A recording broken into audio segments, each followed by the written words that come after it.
নমস্কার, আমি অ্যাস্ট্রোলজার দীপ্তি ঘোষ। আজকে আপনাদের সাথে শেয়ার করব 2024-এর অক্টোবর মাস আপনাদের জন্য কীরকম যেতে চলেছে। মেষ রাশির জাতক জাতিকাদের জন্য কীরকম যাবে প্রথমে জেনে নিই। যখন অক্টোবর মাস শুরু হবে তখন আপনাদের রাশিভিত্তিক গ্রহের অবস্থান কীরকম থাকবে। আপনাদের দ্বিতীয় ঘর অর্থাৎ বৃষ রাশির ঘরে থাকবে বৃহস্পতি। আপনাদের তৃতীয় ঘর অর্থাৎ মিথুন রাশির ঘরে থাকবে মঙ্গল। আপনাদের ষষ্ঠ ঘর অর্থাৎ কন্যা রাশির ঘরে থাকবে কেতু, রবি এবং বুধ। আপনাদের 7th হাউস ঘরে থাকবে কিন্তু ভেনাস। আপনাদের 11th হাউস বা 11 নম্বর ঘরে থাকবে কিন্তু শনিদেব, যেটা কুম্ভ রাশির ঘর। এবং আপনাদের দ্বাদশভাবে থাকবে কিন্তু রাহু, যেটা মীন রাশির ঘর। চলুন জানা যাক কীরকম যেতে চলেছে 2024-এর অক্টোবর মাসে। প্রথমে জেনে নিই আপনাদের হেলথ কীরকম থাকবে। আপনাদের লগ্নপতি বা আপনাদের রাশির ওনার হচ্ছে কিন্তু মঙ্গল। সে বসে আছে 3rd হাউসে। লগ্নপতি বা রাশি ওনার 3rd হাউসে যাওয়াটা শুভ, খুব একটা যে বাজে তা কিন্তু নয়। কিন্তু 20শে অক্টোবরের পর কিন্তু মঙ্গল আপনাদের 4th হাউসে চলে আসবে। যদিও সেটা কেন্দ্রে আসবে, কিন্তু মঙ্গল কর্কট রাশির ঘরে কিন্তু নিচস্থ হয়ে যায়। তো এই সময় কিন্তু একটু চোট আঘাত লাগা, কেটে যাওয়া, ছিঁড়ে যাওয়া হতে পারে।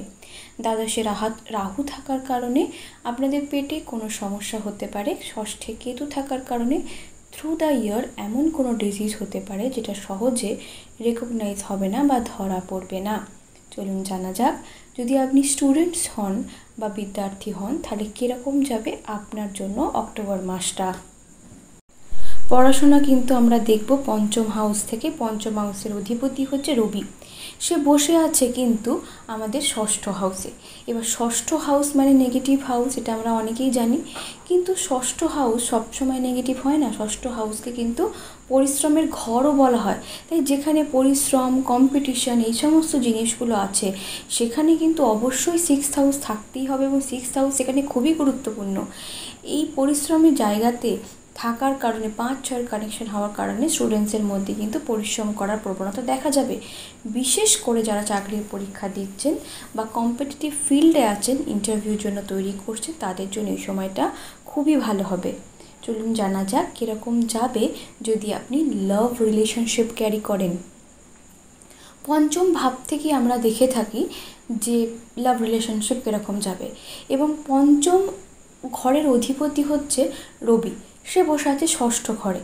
কিন্তু এই 5-6 কানেকশানটা কিন্তু নেগেটিভ। তাই এই সময় কিন্তু দুজনের মধ্যে মিসআন্ডারস্ট্যান্ডিং হবেই হবে। দুজনের মধ্যে কিন্তু একটুখানি ঝগড়াঝাটি, অশান্তি, দুজনকে না বোঝা, এই প্রবলেমটা কিন্তু হবে। কেমন যাবে ম্যারিড লাইফ বা বিবাহিত জীবন। 7th হাউসে আছে ভেনাস। ভেনাস নিজের ঘরেই বসে আছে। নিজের ঘরে থাকাটা ভালো মনে করা হয়। এই সময় কিন্তু দুজনের মধ্যে প্রেম ভালোবাসা দেখতে পাওয়া যাবে। কিন্তু 13ই অক্টোবরের পর ভেনাস কিন্তু ট্রানজিট পজিশন চেঞ্জ করবে এবং আপনাদের 8th হাউসে চলে আসবে। সেটা আবার একটু নেগেটিভ, এই সময় একটু প্রবলেম হতে পারে। কর্মের স্থান কীরকম যাবে দেখুন। 10 নম্বর হাউস থেকে আমরা কর্ম দেখে থাকি। কর্মের ঘর 10 নম্বর ঘরের অধিপতি অর্থাৎ মকর যে রাশি, তার যে অধিপতি সেটা হচ্ছে শনিদেব। শনিদেব বসে আছে 11th হাউসে। তাহলে এই যে 10 আর 11-এর কানেকশন, এটা খুব পজিটিভ। কর্ম আপনি করবেন, সাকসেস আপনি পাবেন। 10-11-এর কানেকশন চার্টে থাকা অত্যন্ত দুর্লভ এবং এটা খুবই পজিটিভ। কিন্তু দেখতে হবে শনি কী অবস্থায় আছে। শনি এখন রেট্রো বা বক্রি হয়ে বসে আছে। তাই মার্গী শনি যে ফল দেয়, বক্রি শনি সেই ফল তো দেবে না। তাই এই সময় 10-11 কানেকশান থাকা সত্ত্বেও দেখবেন আপনারা কিন্তু চাকরির ক্ষেত্রে অবস্ট্যাকলস আপনাদের আসবেই আসবে। চাকরির ক্ষেত্রে কর্মস্থানে ষড়যন্ত্রের কিছু শিকারও হতে পারেন। এই সমস্ত প্রবলেম কিন্তু কর্মস্থানে হবে। একটু প্রবলেম কিন্তু কর্মস্থানে দেখা যাচ্ছে।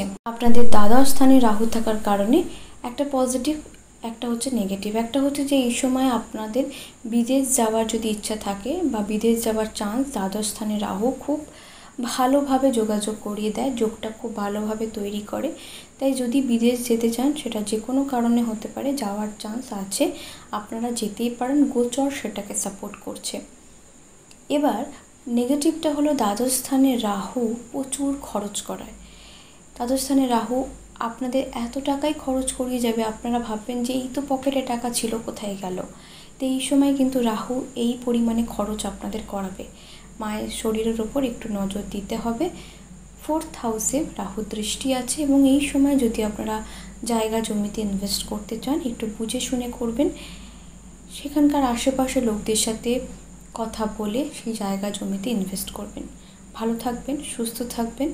যদি আপনারা আমার থেকে চার্ট অ্যানালাইসিস করাতে চান, তাহলে ডেসক্রিপশন বক্সে যে নাম্বারটা দেওয়া আছে সেই নাম্বারে আপনি কন্ট্যাক্ট করবেন। ধন্যবাদ, ভালো থাকবেন, সুস্থ থাকবেন।